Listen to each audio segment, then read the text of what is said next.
xafiiska dowladda hoose ee magaalada Doloado ayaa olole nadaafadeed iyo mid hagaajin ka wada wadooyinka magaalada Doloado.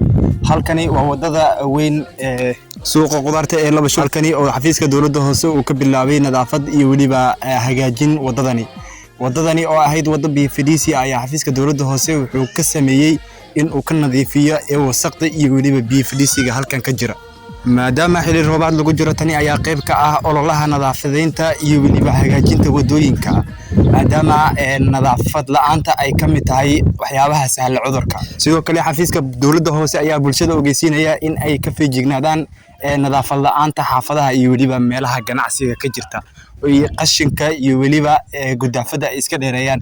Sidoo kale meelaha BFDC-gana ay carro iskaga shubaan. Waa xafiiska dowladda hoose ee magaalada Doloado. Hoy, hoy, hoy, hoy, hoy, hoy, hoy, hoy, hoy, hoy, hoy, hoy, hoy, hoy, hoy, hoy, hoy, hoy, hoy, hoy,